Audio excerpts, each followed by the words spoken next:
Hello everyone, I welcome you all to the polity series that we are continuing here. अभी तक हम लोग parliament के बारे में नहीं जाने हैं. इससे पहले प्रेसिडेंट, वाइस प्रेसिडेंट और बाकी इससे पहले का फंडामेंटल राइट्स वगैरह के बारे में जान चुके हैं बहुत डिटेल में. आप पुराने लेक्चर्स को ज़रूर से देखिए और रिवीजन कीजिए ताकि आपका सारा कॉन्सेप्ट क्लियर हो और आप जब एग्ज़ाम में बैठे तो कोई क्वेश्चन आपका छूटे ना. So will start with parliament today. Let's start. Parliament, सबसे पहला क्वेश्चन हर बार की तरह कि ये कहाँ पे है. पार्लियामेंट कहाँ पे है? कॉन्स्टिट्यूशन डिफरेंट पार्ट्स में डिवाइडेड है, तो पार्ट 5 में पार्लियामेंट के बारे में दिया हुआ है. अभी तक हम लोग पार्ट 3, 4 और 4A के बारे में बहुत डिटेल से जाने हैं. अभी पार्ट 5 के बारे में पढ़ेंगे. पार्ट 5 में पार्लियामेंट है. Parliament is the supreme legislative body. Legislative body से क्या मतलब है हमारा? लेजिस्लेटिव बॉडी से मतलब है लॉ मेकिंग बॉडी. जो सुप्रीम लॉ मेकिंग बॉडी है, जो लॉ बनाती है at central level, that is parliament. अब पार्लियामेंट के बारे में अगर हम जाने तो पार्लियामेंट में क्या क्या आता है. ठीक है, सबसे पहला बात, पार्लियामेंट में क्या क्या आता है. तो सबसे पहले लोकसभा, राज्यसभा एंड प्रेसिडेंट. लोकसभा और राज्यसभा दो हाउस होते हैं पार्लियामेंट के, एंड प्रेसिडेंट तो you know, president is the head of state. ये दोनों हाउस है पार्लियामेंट के. Okay, so president is a part of parliament but president is not the member of parliament. These are some small things that you must keep in mind. Parliament supreme legislative body है. Part 5 में है constitution के. Article 79 to 122 में है. ठीक है, इसको detail से हम लोग आर्टिकल्स को आगे जानेंगे. हर एक पार्लियामेंट एक काफ़ी लंबा टॉपिक है जिसको हम लोग हर एक चीज़ को बहुत डिटेल में जानेंगे. डोंट वरी, बहुत ज़्यादा टाइम नहीं लूँगी मैं आपका, पर पूरी कोशिश करूँगी कम समय में मैक्सिमम कंटेंट डिलीवर कर सकूँ. इसका 3 पार्ट है: council of state, president, house of people. Lok Sabha को कहते हैं हाउस ऑफ पीपल, राज्यसभा को कहते हैं काउंसिल ऑफ स्टेट. क्यों? किसी को भी कुछ भी नाम ऐसे तो नहीं रखा जाता, there are some thought process behind it. तो लोकसभा को हाउस ऑफ पीपल क्यों कहते हैं, राज्यसभा को काउंसिल ऑफ स्टेट्स क्यों कहते हैं?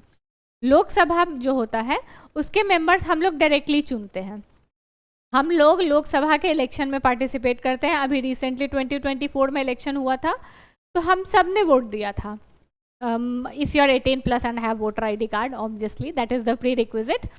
तो अगर आप हम सब ने एज अ वोटर पार्टिसिपेट किया था लोकसभा इलेक्शन में, उसको किसने चुना? हमने चुना. As a common citizen of India हमने लोकसभा के मेंबर्स को चुना. ये किसके हाउस हुआ? किसका हाउस हुआ? House of people. पीपल हम जितने लोग हैं, जितने भी 18+ लोग हैं जिनके पास वोटर ID कार्ड है, दे voted and chose the people of Lok Sabha, chose the member of Lok Sabha. ठीक है, इसीलिए this is called house of people, house of people. Okay, next is Rajya Sabha. Rajya Sabha is council of state. क्यों? क्योंकि काउंसिल ऑफ स्टेट्स कौन बनाता है? Council of what? Council of states. Council of states का मतलब है कि इसके मेंबर्स जो है वो स्टेट्स द्वारा चुने जाते हैं. स्टेट जो है मेंबर चुनता है. ओके, राज्यसभा का डायरेक्ट इलेक्शन नहीं होता है, राज्यसभा का इलेक्शन इनडायरेक्ट होता है. कौन चुनता है? हर स्टेट से लोग चुनते हैं. ओके, एंड प्रेसिडेंट का तो इनडायरेक्ट इलेक्शन होता है. प्रेसिडेंट को कौन चुनता है?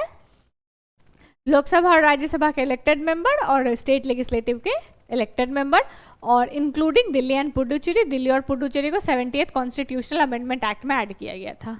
Is that clear? So next is why is president integral part. जैसे कि पार्लियामेंट में अभी तक तो लोकसभा राज्यसभा ऐसे जानते हैं. प्रेसिडेंट क्यों है इसका इंटीग्रल पार्ट? सबसे पहला इंपॉर्टेंट रीजन कि पार्लियामेंट क्या है? सुप्रीम लेजिस्लेटिव बॉडी है, लॉ बनाने वाली बॉडी है. लॉ बनाने वाली बॉडी का काम तब न पूरा होगा जब लॉ बन जाएगा. ठीक है, तो लॉ कब बनेगा? जब प्रेसिडेंट उस पर साइन करेगा, प्रेसिडेंट उस पर एसेंट देगा. तो इसीलिए जब तक प्रेसिडेंट एसेंट दिया ही नहीं तब तक वो लॉ बना ही नहीं, तो पार्लियामेंट का काम पूरा हुआ ही नहीं. तो इसीलिए किसका इंपॉर्टेंस है? प्रेसिडेंट का. तो प्रेसिडेंट इसीलिए पार्ट ऑफ पार्लियामेंट, इसीलिए पार्ट ऑफ लेजिस्लेटिव बॉडी है. ओके, प्रेसिडेंट का एसेंट मैटर करता है. प्रेसिडेंट समन करता है, प्रोरोग करता है और डिसॉल्व करता है उसको. मीनिंग समन का मतलब क्या हो जाता है? बुलाता है. किसको बुलाता है? हाउस को. हाउस जैसे कि 3 सेशन होता है हमारे यहाँ ट्रेडिशनली 3 सेशन होता है। ऐसे अगर रूल के हिसाब से देखा जाए तो 2 सेशन के बीच में 6 महीना से ज़्यादा का गैप नहीं होना चाहिए। आप जानते होंगे कि जब कोविड आया था उस समय भी विंटर सेशन हुआ ही था। क्यों? क्योंकि 6 महीने से ज़्यादा का गैप नहीं हो सकता था, विथ ऑल द प्रिकॉशंस, पर सेशन हुआ था। तो समन करता है, समन कौन करता है? प्रेसिडेंट करता है। प्रोरोग करता है और डिसॉल्व करता है। प्रोरोग क्या हुआ कि ये एक सेशन चल रहा है, खत्म हो गया तो वो प्रोरोग हो गया।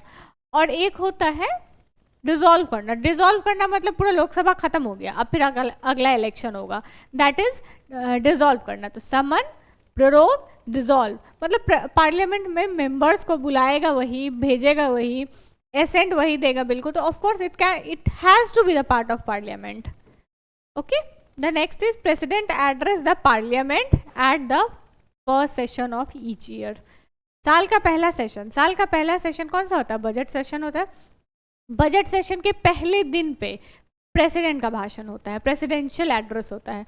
कोई भी नया लोकसभा बना उसके बाद पहले दिन पे प्रेसिडेंट का भाषण होता है, प्रेसिडेंशियल एड्रेस होता है। सो वो एड्रेस करता है। प्रेसिडेंट ऑर्डिनेंस पास कर सकता है। ऑर्डिनेंस कब पास करता है? प्रेसिडेंट ऑर्डिनेंस कब पास करता है? तो जब भी दोनों में से कोई भी एक हाउस सेशन में ना हो और लॉ बनाना बहुत ज़रूरी हो, मतलब अभी हमको लॉ चाहिए, अभी सेशन में है नहीं हाउस 2 महीने बाद सेशन में आएगा, तो अभी हमको तुरंत में लॉ चाहिए, तो क्या करेंगे? बैठे रहेंगे, वेट करेंगे कि नहीं अब तो लोकसभा बैठेगी तभी काम होगा, लॉ बनेगा? नहीं। तो वैसे इमरजेंसी सिचुएशन में प्रेसिडेंट जो है वो ऑर्डिनेंस पास कर देती है।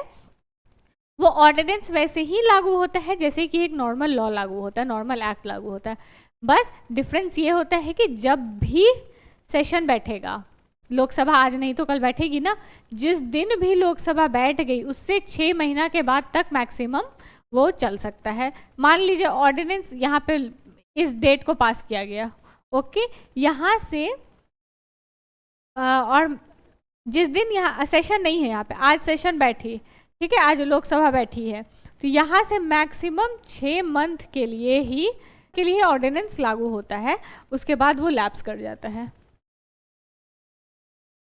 So this is why president is the part of parliament. The next is constitutional framework के बारे में जानेंगे। सबसे पहले अभी हम आपको बता चुके थे article 79 to 122 of part 5। Part 5 का आर्टिकल 79 to 122, इससे पहले हम लोग लास्ट लेक्चर में जाने थे 75 वगैरह के बारे में। सबसे पहले अब जानते हैं 79 क्या है। There shall be a parliament, okay, there shall be a parliament. इससे पहले हम लोग क्या क्या जाने थे? 52 में there shall be a president, फिर 63 में there shall be a vice president, 74 में there shall be a council of minister, 79 में there shall be a parliament. Okay, तो अभी तक हम 11 ऐड कर रहे थे, अब 5 ऐड करना है। 74 के बाद 79 में है there shall be a parliament. Parliament में कौन होंगे? प्रेसिडेंट होंगे, काउंसिल ऑफ स्टेट्स होंगे, हाउस ऑफ पीपल होंगे, ठीक है। प्रेसिडेंट हो गए, काउंसिल ऑफ स्टेट्स को क्या होता है? राज्यसभा, हाउस ऑफ पीपल क्या होता है? लोकसभा, ओके। आर्टिकल 80 में composition of council of states, article 80 में composition of house of people, article 82 delimitation commission के बारे में। ये अभी बहुत न्यूज़ में चल रहा है, इसीलिए आर्टिकल 82 के बारे में जानना ज़रूरी है। 82 में है डिलिमिटेशन कमीशन। ऐसे तो होना चाहिए था हर सेंसस के बाद डिलिमिटेशन हो, बट जितने भी सीट्स हैं उसको फ्रीज कर दिया गया है अभी 2026 इलेक्शन तक, 2026 तक, एक्चुअली नॉट इलेक्शन, 2026 तक वो सीट्स फ्रीज्ड हैं, इसलिए बट अब 2026 तो आने में ज़्यादा समय है नहीं। तो डिलिमिटेशन कमीशन के बारे में अब न्यूज़ में है कि अभी तक डिलिमिटेशन कमीशन 4 बार आया है। इस साल का यूपीएससी का क्वेश्चन है ये। Article 81 composition of Lok Sabha, article 80 composition of Rajya Sabha. 79 में क्या था कि पार्लियामेंट होगा, 80 में क्या है? राज्यसभा का कॉम्पोजिशन, 81 में लोकसभा का कॉम्पोजिशन, 82 में डिलिमिटेशन कमीशन। राज्यसभा, अब सबसे पहले हम लोग जानेंगे राज्यसभा के बारे में। क्या था? 79 में था कि पार्लियामेंट होगा, 80 में था कि कॉम्पोजिशन ऑफ राज्यसभा। तो अब हम लोग जानते हैं कॉम्पोजिशन ऑफ राज्यसभा के बारे में। क्या है कॉम्पोजिशन? किस आर्टिकल में है? 80 में मैक्सिमम स्ट्रेंथ 250 है, 250, 250। मैक्सिमम स्ट्रेंथ कितना है? 250। 253 में से 238 जो होगा इलेक्टेड होगा, कैसे इलेक्टेड होगा, डायरेक्ट इलेक्शन होगा या इनडायरेक्ट, इनडायरेक्ट इलेक्शन होगा। और 12 जो है वो नॉमिनेटेड होगा। नॉमिनेटेड मेंबर्स जो होंगे वो 12 होंगे। 12 नॉमिनेट कौन करेगा, प्रेसिडेंट करेंगे। 12 members will be nominated by president. 12 members will be nominated by home, president. और किस किस सेक्टर में वो नॉमिनेट करेंगे, तो साइंस, लिटरेचर, आर्ट्स और सोशल सर्विस, ये 4 सेक्टर में वो ऐड नॉमिनेट कर सकते हैं। लेजिस्लेटिव काउंसिल के बारे में मैं जब पढ़ाऊंगी तो इसके अलावा एक कोऑपरेटिव भी हो जाता है उसका एक नॉमिनेट करने का तरीका। 1/3 रिटायर एवरी 2 ईयर। आपको पता है house of people is not a permanent house, वो तो डिसॉल्व हो गया, खत्म हो गया। तो एक टाइम आता है house of people permanent, temporary है वो, खत्म हो गया। हाउस ऑफ यानी कि हाउस ऑफ नहीं, काउंसिल ऑफ स्टेट्स जो है ये परमानेंट हाउस है, कभी भी डिसॉल्व नहीं होता। ऐसा कभी भी नहीं हो सकता कि इसके कोई मेंबर ही नहीं है, होंगे, हमेशा होंगे। कैसे होते हैं, तो मान लीजिए ये है राज्यसभा जिसको हम लोग काउंसिल ऑफ स्टेट्स कहते हैं। तो 1/3 मेंबर इस साल मतलब चले गए, इस साल रिटायर हो गए, ठीक है। तो अगली बार क्या होगा कि ये वाले मेंबर जाएंगे, इस बार ये गए हैं तो अगली बार ये वाले जाएंगे। पहली बार में ये गए थे, दूसरी बार में ये जाएंगे, तीसरी बार में ये जाएंगे, फिर चौथी बार में फिर ये जाएंगे। ओके, तो मतलब यहाँ पे जो आया था ऐसे कर करके सब, मतलब पहली बार में ये गए, दूसरी बार में ये गए, तीसरी बार में ये गए, मतलब हर 2 साल पे 1/3 मेंबर रिटायर हो रहा होता है। तो यानी इसका कितने दिन का इसका पीरियड होता है, 6 साल का। ओके, कॉन्स्टिट्यूशन के 4th शेड्यूल में दिया हुआ है कि कितना स्टेट होगा, कितना यूनियन टेरिटरीज होगा और कितना राज्यसभा का उसका सीट होगा। सेकंड में क्या था, सैलरी अलाउंस। थर्ड में क्या था, ओथ के बारे में था। फोर्थ में है कि कितने सीट्स होंगे राज्यसभा के। अभी प्रेजेंट में 245 है, जिसमें से 229 रिप्रेजेंटेटिव ऑफ स्टेट हैं, 4 यूटी हैं और 12 जो है वो नॉमिनेटेड है। ओके, 5 सीट अभी खाली है प्रेजेंट में। क्वालिफिकेशन, मेंबर ऑफ राज्यसभा के लिए क्या क्वालिफिकेशन है या क्वालिफिकेशन क्या है इसके लिए, 84 में दिया हुआ है। सबसे पहला हमेशा बताएं कि कहीं पे भी क्वालिफिकेशन का क्वेश्चन आ जाए, पहला क्वालिफिकेशन हमेशा सिटीजन ऑफ स्टेट ही रहेगा। ओके, सेकंड क्वालिफिकेशन रहेगा 30 साल। प्रेसिडेंट और वाइस प्रेसिडेंट में कितना था, 35 साल, इसमें कितना है 30 साल। और राज्य रिप्रेजेंटेशन ऑफ पीपल एक्ट 1951 में बोला गया है who has registered as an electoral for a parliamentary constituency, मतलब किसी भी पार्लियामेंट्री कॉन्स्टिट्यूंसी में उसका सीट होना चाहिए, मतलब उसका एज अ वोटर वो होना चाहिए। पहले पता है क्या था कि आप जिस कॉन्स्टिट्यूंसी के हो, आपका जहाँ का वोटर आईडी कार्ड है, आप उसी स्टेट से राज्यसभा के मेंबर बन सकते हो। बट फिर बाद में ये चीज़ भी हटा दिया गया था कि जब लोकसभा के मेंबर कहीं से भी बन सकते हैं तो राज्यसभा के क्यों नहीं, तो कहीं से भी आप हो, आप लोकसभा या राज्यसभा कहीं के इलेक्शन के लिए खड़े हो सकते हो। फिर लोकसभा का मैक्सिमम स्ट्रेंथ 552 है। 552 में से 530 + 20 का चल रहा है अभी। Members nominated by Anglo Indian, जैसे कि इसमें से 552 है ना, उसमें से 2 एंग्लो इंडियन थे, वो प्रोविजन अब खत्म हो चुका था। मैक्सिमम स्ट्रेंथ इसका बचा है 550। इसमें से 2 मेंबर जो थे वो एंग्लो इंडियन कम्युनिटी से थे, जिसको कि 104th कॉन्स्टिट्यूशनल अमेंडमेंट एक्ट से हटा दिया गया। मतलब पहले जो प्रोविजन था कि एंग्लो इंडियन को नॉमिनेट किया जाएगा इन द लोकसभा, वो प्रोविजन ही खत्म कर दिया गया, वो 2 सीट अब नहीं है। ये कब किया गया, 104th constitutional amendment act. This is a part of current affairs, you must be knowing this. Okay, composition कितना है 543 अभी, और स्टेट्स 530 है और 13 यूटी है। Representation of states in Lok Sabha, representation of states in Lok Sabha directly elected by the people from territorial constituency based on the principle of universal adult franchisee. Universal adult franchise का क्या मतलब होता है, जितने भी लोग 18 साल से ऊपर हैं वो वोट कर सकते हैं। आप मोस्ट प्रोबेबली आप जो मुझे सुन रहे हो 18 साल से ऊपर हो गए, तो अगर आपके पास वोटर आईडी कार्ड है, नहीं है तो बनवा लीजिए, क्योंकि आप 18 साल से ऊपर है तो आप बनवा भी सकते हैं, एलिजिबल हैं। और वोटर आईडी कार्ड बनवा के सभी लोग वोट कर सकते हैं, सबके वोट का सिंगल वैल्यू होगा, सेम वैल्यू होगा। This is universal adult franchise.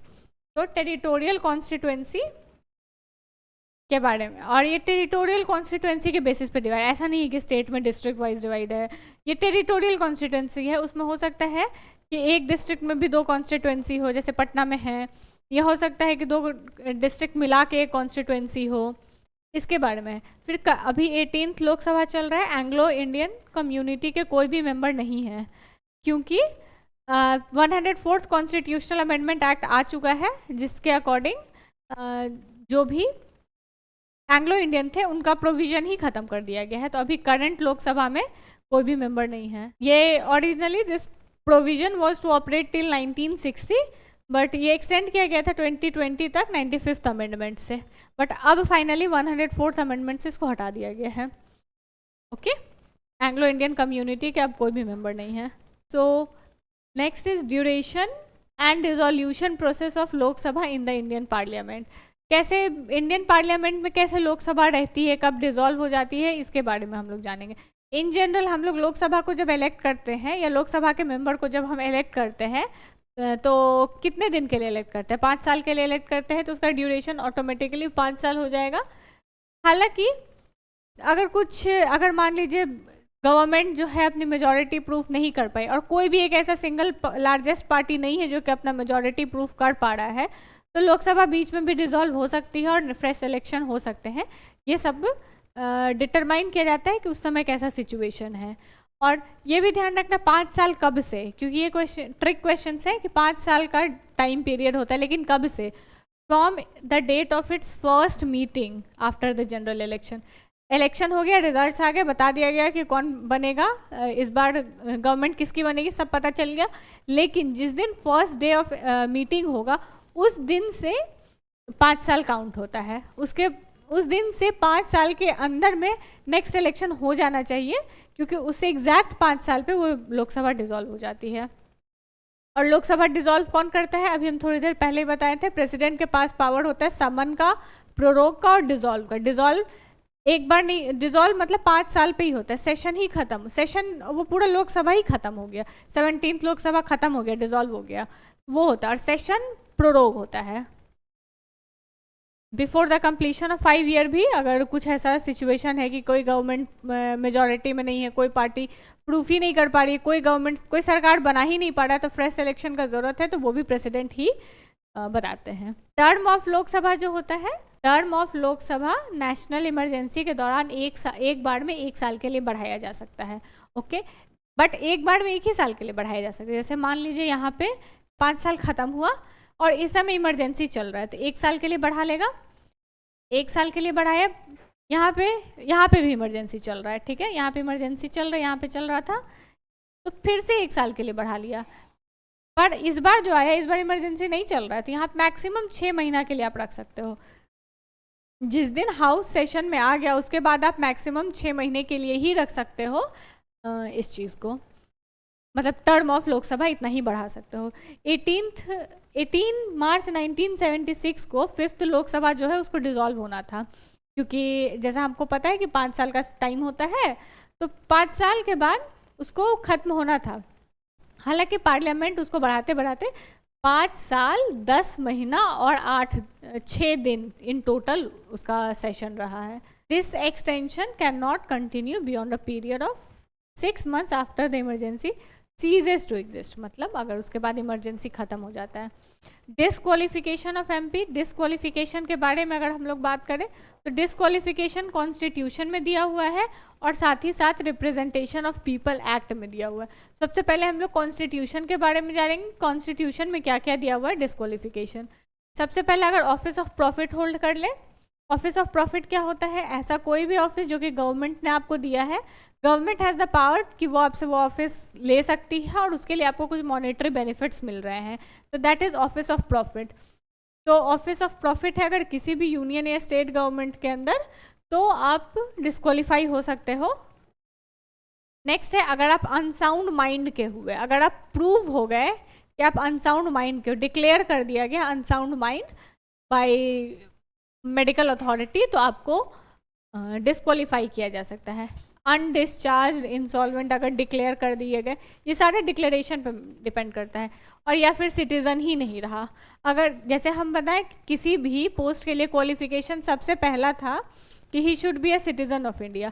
अगर सिटीज़न ही नहीं रहे किसी भी वजह से, अगर आप किसी और कंट्री का जाकर सिटीज़नशिप ले लिए हैं तो आपको यहाँ का सिटीज़नशिप ऐसे ही चला जाएगा। तो किसी भी केस में अगर आप सिटीज़न नहीं रहे यहाँ के तो आपसे ये पोस्ट भी चला जाएगा। Okay, next is disqualified under any law made by parliament. कोई लॉ ऐसा आ गया जिससे कि डिस्क्वालीफाई कर दिया गया, जैसे कि हम लोग सबसे इंपॉर्टेंट जानते हैं एंटी डिफेक्शन लॉ के बारे में। एंटी डिफेक्शन लॉ कहाँ पे दिया हुआ है? ये 10th शेड्यूल में दिया हुआ है। कब आया था? 52nd कॉन्स्टिट्यूशनल अमेंडमेंट एक्ट 1985 में आया था। तो अगर एंटी डिफेक्शन लॉ में भी अगर हो गया कि आप एंटी डिफेक्शन लॉ के अंदर भी आप डिस्क्वालीफाई किए जा। So this was all about this lecture. Thank you. आगे इसको कंटिन्यू हम नेक्स्ट क्लास में करेंगे। Thank you and have a nice day.